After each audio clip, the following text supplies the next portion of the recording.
ఏపీని రెండు ముక్కలుగా 2014లో విభజించారు.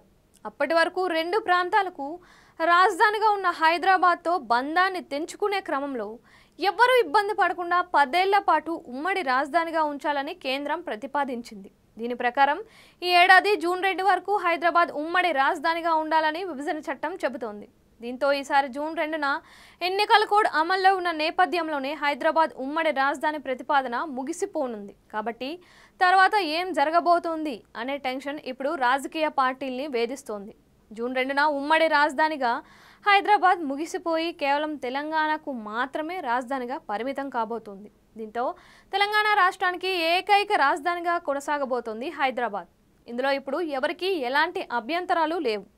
దీనికి కారణం 10 ఏళ్ల ఉమ్మడి రాజధానిలో ఎలాంటి ఇబ్బందులు లేకుండా కొనసాగడంతో కేంద్రం ప్రతిపాదన 10 ఏళ్ల పాటు అమలైనట్లయింది. ఇప్పటికే ఏపీకి రాజధానిగా అమరావతి ఎంపిక కావడం, జగన్ 3 రాజధానులు తెచ్చినా వాటిపై సుప్రీంకోర్టులో కేసు నడుస్తూ ఉండడంతో అది తేలే వరకు దీనిపై ఎలాంటి చర్చ ఉండదు.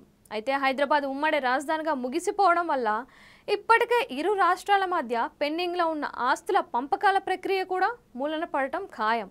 ఇన్నాళ్ళు హైదరాబాద్ అనే ఓ బంధం కారణంగా ఇరు రాష్ట్రాల సమస్యల పరిష్కారం కోసం ప్రభుత్వాలు కాస్తో కూస్తో ప్రయత్నించాయి. కానీ ఇప్పుడు అలా కాదు. కేంద్రంతో పాటు ఇరు రాష్ట్ర ప్రభుత్వాలు చొరవ చూపిస్తూనే తదుపరి అడుగులు పడతాయి. లేకపోతే 10 ఏళ్ల ఆలస్యం 100 ఏళ్ళైనా కావచ్చు అనే చర్చ నడుస్తోంది. మరోవైపు ఉమ్మడి రాజధానిగా హైదరాబాద్ ముగింపు తర్వాత ఏం జరగబోతోంది అనే మరో చర్చ కూడా సాగుతోంది.